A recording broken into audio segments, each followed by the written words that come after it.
ഈ ഐലൻഡ് വന്നിട്ട് ഇന്നിപ്പോൾ രണ്ടാമത്തെ ദിവസമാണ്. ഇന്ന് നമുക്ക് കുറച്ച് കൂടുതൽ കാര്യങ്ങൾ ചെയ്യാനുണ്ടെന്നാണ് എനിക്ക് തോന്നുന്നത്. ആദ്യം തന്നെ റോപ്പ് ഉണ്ടാക്കാനാണ് പറഞ്ഞേക്കുന്നത്. റോപ്പ് ഉണ്ടാക്കാൻ എന്തൊക്കെ സാധനങ്ങൾ വേണമെന്ന് നമുക്ക് ആദ്യമേ നോക്കേണ്ടതുണ്ട്.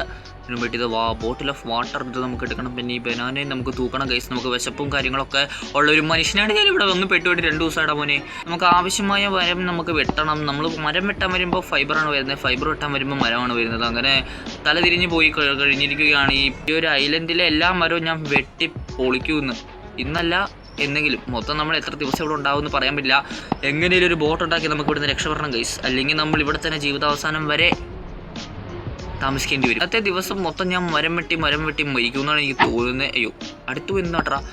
ഓക്കെ, ഇന്നത്തെ ദിവസം മുഴുവൻ ഞാൻ മരം വെട്ടി മരിക്കും എന്നാണ് എനിക്ക് തോന്നുന്നത്. കാരണം ഇന്ന് മൊത്തം മരം വെട്ടി ഉണ്ടാക്കാനുള്ള പരിപാടികളാണ്. എനിക്ക് മൊത്തം ഈ കിണറൊക്കെ മരം വെട്ടി ഉണ്ടാക്കുമെന്നാണ് ഞാൻ ആലോചിക്കുന്നത്. ഓക്കെ, മരം വെട്ടാതെയും കിണറുണ്ടാക്കാം. കിണറൊക്കെ കുഴിച്ചാലുള്ള മണ്ട ഉണ്ടാക്കുന്നത്. പിന്നെ കല്ല് വേണം ഗൈസ് കിണറുണ്ടാക്കാൻ. കാരണം നമുക്ക് നമ്മുടെ കിണർ കുറച്ച് പ്രൊഫഷണലായിട്ട് വേണം നമുക്ക് കിണർ കെട്ടാൻ വേണ്ടിയിട്ട്. അതുകൊണ്ട് തന്നെ കുറച്ച് കല്ലും മണലും ചാക്കും എല്ലാം എടുക്കണം. ചാക്കില്ല ഇവിടെ, അപ്പോൾ കല്ലും മണലും എങ്ങനെയെങ്കിലുമൊക്കെ നമുക്ക് എടുക്കണം. പിന്നെ റോപ്പ് ഉണ്ടാക്കണം. റോപ്പ് ഉണ്ടാക്കാനുള്ള സാധനങ്ങൾ നമ്മുടെ കയ്യിലായിട്ടുണ്ട്. നമ്മൾ റോപ്പ് ഉണ്ടാക്കാൻ വേണ്ടി പോവുകയാണ് സുഹൃത്തുക്കളെ. റോപ്പ് പെട്ടെന്ന് തന്നെ ഉണ്ടായല്ലോ, അത് കൊള്ളാലോ. Okay, rope ഉണ്ടാക്കണല്ലോ. റോപ്പ് ഒന്നല്ല 3 റോപ്പ് ഉണ്ടാക്കണമായിരുന്നു. റോപ്പ് ഉപയോഗിച്ച് എന്തോ ഉണ്ടാക്കാൻ വേണ്ടിയിട്ടാണ് നമ്മൾ നേരത്തെ ഉണ്ടാക്കാൻ പറഞ്ഞത്. അത് എന്തിനു വേണ്ടി? ഇനി നമുക്ക് ക്ലോത്ത് ഉണ്ടാക്കണം കേസ്. നമുക്ക് ക്ലോത്ത് ഉണ്ടാക്കണം. നമുക്ക് ഇടാൻ ഡ്രസ്സിലെ കേസ്. മനുഷ്യന്മാർ പോയിട്ട് മൃഗങ്ങൾ പോലും ഇല്ലാത്തൊരു പ്ലാനറ്റാണിത്. ഇനി എത്ര നേരം വെട്ടണം? ഈ രാത്രി മൊത്തം ഞാനിരുന്ന് വെട്ടണോ ഇനി? സോറി കേസ്, രാത്രി മൊത്തം ഇരുന്ന് വെട്ടേണ്ട അവസ്ഥ വന്നു എനിക്ക്. ഈ ഇരുട്ടത്ത് കണ്ണും കാണാൻ പാടില്ല. ഞാനിത് ഇതിലേ പോകുന്നതെന്ന് എനിക്കറിയത്തില്ല. അയ്യോ വെള്ളച്ചാട്ടമൊക്കെ നല്ല സുഖസുന്ദരമായി കാണുന്നുണ്ട്. എനിക്കൊന്നും കാണാൻ പറ്റുന്നില്ലല്ലോ. കണ്ണ് കാണത്തില്ല. ഞാൻ കളവനായി. അയ്യോ കണ്ണു കടത്തില്ല.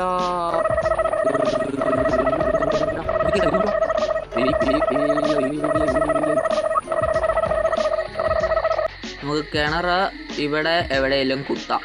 ഒരു കിണർ കുത്തി വെച്ചിട്ടുണ്ട്, നിങ്ങൾക്ക് കാണാമെന്ന് ഞാൻ വിചാരിക്കുന്നു. കിണറൊക്കെ കുത്തി. ഇനി നമുക്ക് എന്താ ചെയ്യേണ്ടത്? സ്റ്റോറേജ് ബോക്സ് ഉണ്ടാക്കാനാണ് പറഞ്ഞത്. സ്റ്റോറേജ് ബോക്സിന് ഞാൻ എവിടെ പോയി ഉണ്ടാക്കുവാടാ? സ്റ്റോറേജ് ബോക്സ് ഉണ്ടാക്കണമെങ്കിൽ ഇനി തടി വെട്ടണമല്ലോ ദൈവമേ. ഷിറ്റ്, മരം വെട്ടി എൻ്റെ ജീവിതം തീരും ഗൈസ്. മരം വെട്ടാൻ ഇനിയും എൻ്റെ ജീവിതം ബാക്കി. ഓ മൈ ഗോഡ്, കണ്ണ് വേദനെടുക്കുന്നു ഇരുട്ടത്തൂടെ വന്നിട്ട്. ചെറുതായിട്ട് കണ്ണൊക്കെ കാണാം. നമുക്കിനി സ്റ്റോറേജ് ബോക്സ് ഉണ്ടാക്കാനായിട്ട് നമുക്ക് നേരെ ഇൻവെൻട്രി പോവാം. ഇൻവെൻട്രി ചെന്നതിന് ശേഷം സ്റ്റോറേജ് ബോക്സ് തപ്പി കണ്ടുപിടിക്കണം.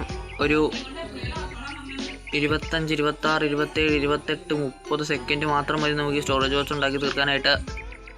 സ്റ്റോറേജ് ബോക്സ് ഒക്കെ സുഖസുന്ദരമായി എത്രയും പെട്ടെന്ന് തീർക്കും. അതിന് വേറെ അയ്യോ സ്റ്റോറേജ് ബോക്സ് ഉണ്ടാക്കാൻ സാധനമില്ല. രാവിലെ മോനെ, രാവിലെ എനിക്കൊരു കുഴപ്പമില്ല. നിങ്ങൾക്ക് എന്ത് വേണമെങ്കിലും ചെയ്തോ. ഇപ്പം തന്നെയാണ് ശരിയാക്കി തരാം ഇത് മൊത്തം. എനിക്ക് രാത്രിയിൽ ചെറിയ കണ്ണ് കാണായ്മയുണ്ട്, അത് സാരമില്ല, ഞാൻ ശരിയാക്കി എടുത്തോളാം. പക്ഷേ ഇപ്പോൾ എന്ത് ചെയ്യണമെന്നാണ് ഞാൻ ആലോചിക്കണത്. ഇനിയിപ്പോൾ നമുക്ക് സ്റ്റോറേജ് ബോക്സ് ഞാൻ ഉണ്ടാക്കി എടുത്തടാ കുട്ടാ. സ്റ്റോറേജ് ബോക്സ് ഇവിടെ തന്നെ നമുക്ക് കൊണ്ട് പ്ലേസ് ചെയ്യാം. ഓക്കെ, നമ്മുടെ സാധനം റെഡി ആയിട്ടുണ്ട്. ഇത് നമ്മളോട് ഇത് 2 മാത്രം ഉണ്ടാക്കാനാണ് പറഞ്ഞത്. അതുകൊണ്ട് ഇത് 2 മാത്രമേ ഞാൻ ഉണ്ടാക്കിയിട്ടുള്ളൂ. അണ്ണൻ ഇനിയും വരുവാടാ മോനെ, വീണ്ടും വരുവാടാ. പാർട്ട് 2 ഇപ്പോൾ എൻ്റെ ആയിട്ടുണ്ട്. സോ പാർട്ട് 3 ആയിട്ട് കാണുമ്പോഴേക്കും ഗുഡ് ബൈ. നമ്മുടെ ചാനൽ സബ്സ്ക്രൈബ് ചെയ്യാത്ത ചാനൽ സബ്സ്ക്രൈബ് ചെയ്യുക, ലൈക്ക് ചെയ്യുക, ഷെയർ ചെയ്യുക.